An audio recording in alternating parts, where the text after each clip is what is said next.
想跑，门儿都没有。这一拳舍身踢，击倒了对手。日本人不知天高地厚来滑踢馆，当众叫嚣中国功夫，辱骂中国选手，还反过来扬言日本空手道才是世界第一武术。面对如此厚颜无耻且嚣张跋扈的小鬼子，太极功夫实战第一人韩飞龙霸气出山，把不知死活的小鬼子打得头破血流，痛苦不堪。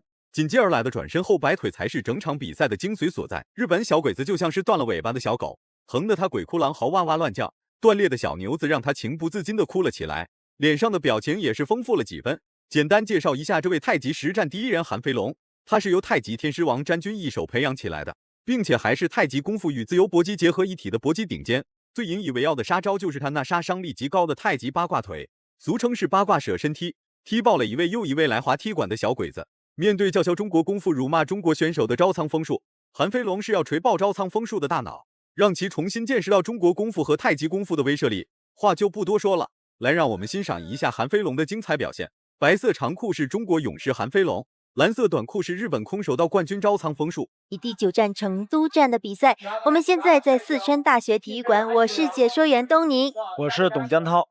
现在进行的是男子70公斤级超级战，红方选手韩飞龙对阵日本蓝方选手招仓丰树。对，韩飞龙呢是我国著名的太极名家王占军的亲传弟子，一直呢把这个太极的一些技战法、传统武术太极的技战法揉到现代自由搏击的这个日本空手道冠军招仓丰树在赛前非常嚣张，看不起中国选手，辱骂中国功夫，甚至还点名道姓羞辱太极功夫实战第一人韩飞龙。受到蒙羞的韩飞龙并没有急于求成，上了擂台之后表现得非常冷静，因为他内心非常清楚，暴揍招仓丰树只是迟早的事情，冷静分析，逐一击破，这才是韩飞龙最应该做的。那种中国传统的这个太极拳这个风格哈。双方上来之后呢，我们看这个招仓丰树啊，我们发现招仓丰树还是在做一些韩飞龙发怒谁也拦不住，对准招仓丰树的脑袋就开始往上打。反应过来的招仓丰树还没开始反击，韩飞龙就快速撤出了危险区域，战术策略清晰，脑回路清澈。照这样打下去的话，就算韩飞龙不能 KO 招仓丰树提前获取胜利，那他也可以让招仓丰树感觉到太极功夫所带来的压迫感。对，这套动作呢，这个韩飞龙做的非常流畅。好，后肘直拳接前腿的高扫，韩飞龙及时躲过去了，然后这个动作太戏剧化了。招仓丰树的一个失去重心，用力过猛，失去重心，滑倒了。看招仓丰树，中华传统武术博大精深，太极功夫它其实是属于中国功夫的一种。少林功夫的代表人物是武僧义龙，然而太极功夫的代表人物则是韩飞龙，毕竟他是将太极武术带上搏击擂台的第一人。再加上韩飞龙对自由搏击有独特的见解，很快韩飞龙就在搏击擂台上打出了名气，成为了外国选手人人敬畏的搏击大神。韩飞龙给冲倒了。是的。而且今天韩飞龙呢，也是充当着我们蜀汉五虎大将当中的赵云的角色。所谓子龙单骑退追兵，为蜀汉立下汗马功劳。好。拨开正蹬，反击后手直拳，近身。被摔倒的招仓丰树一脸无所谓，甚至还有脸哈哈大笑。看来还是韩飞龙打得不够狠，真要是往死里打，让他的身体感觉到了疼痛感，那么这家伙绝对笑不出来。太极功夫的实用性非常强大，所打出的每一招每一式都足够招仓丰树喝一壶得。请问董老师，下劈这个动作是来源于哪一种武术的？跆拳道，一开始是跆拳道里的技法，下劈就是直接因为。在自由搏击这个比赛当中，下劈腿的这个力道比较大，势大力沉，而且这个进攻的这个第二回合开始了。招仓丰树虽然是日本空手道冠军，获得过很多关于空手道的冠军奖项和奖杯，但他的综合实力并不太好，自身的拳脚功夫也就那么回事。对比之下，韩飞龙轻轻松松就能把招仓丰树暴揍一顿，碍于这家伙的抗击打能力有点超乎常人，无论韩飞龙怎么打，他都是一副事不关己高高挂起。这一点就让韩飞龙有点棘手。当丰树做正蹬没有起来，没有完全发出力量，这个时候韩飞龙一个后手的迎踢，直接击中，但是同时手抄到了他的起来这条腿，然后做了一个摔的一个动作。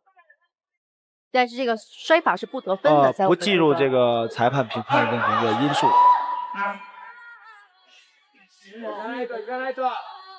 多次被摔的招仓丰树被警告了一次，原因是在被摔之前，他死死搂住了韩飞龙，不让韩飞龙反击。眼尖的裁判发现了猫腻，于是便警告了朝仓丰树。其实日本这家伙的实力也就一般般，打比赛期间也是漫不经心，根本就没把韩飞龙和裁判放在眼里。裁判是比较继续战斗，继续比赛。又是一个接腿摔。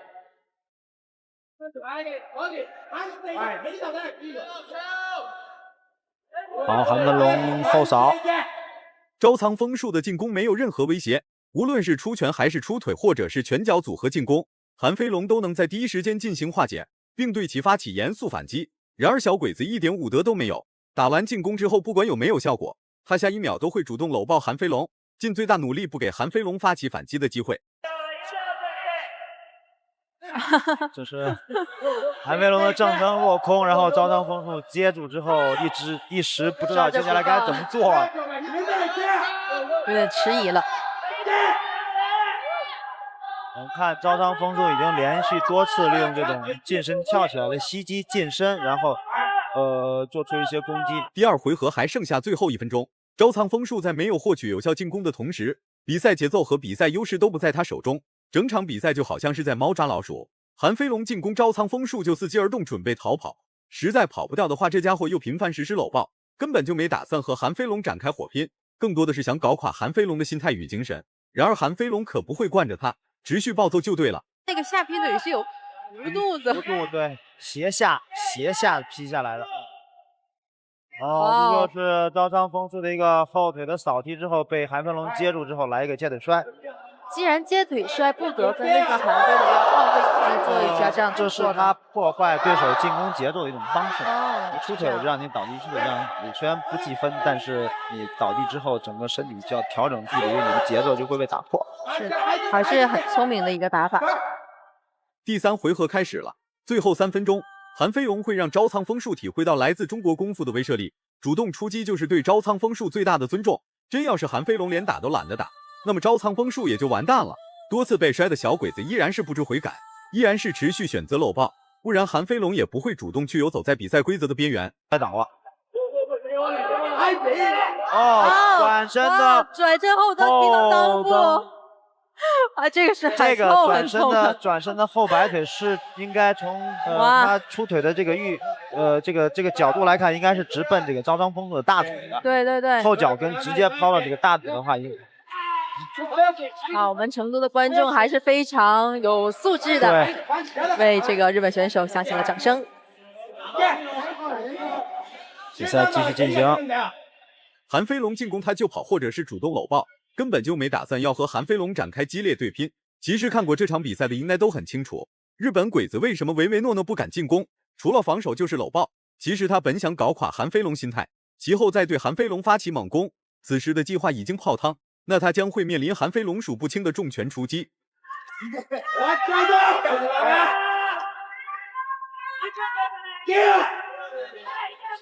刚刚洪荒选手那个是超人拳吗？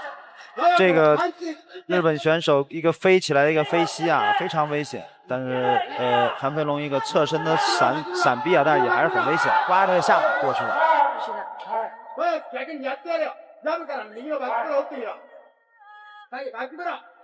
转身后摆，但是幅度过于大了，然后韩飞龙一个低头，稍微低头走。韩飞龙稍微一出手，朝仓丰树就有点顶不住，实在没办法的朝仓丰树只能咬着牙和韩飞龙展开激烈对抗，一波接一波的猛攻，直接小鬼子打服了，不经意间就给韩飞龙跪下磕头，把一旁的韩飞龙和裁判都看愣了，根本想不到这家伙竟然会下跪磕头，这毕竟是在中国的擂台，这一幕让很多中国观众心情愉悦大爽。这是一场非常有意思的比赛。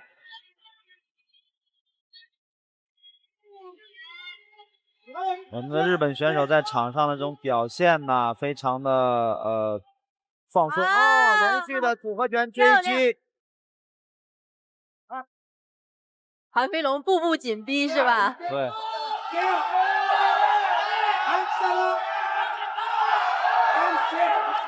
日本选手这架势啊，有点打野架那感觉。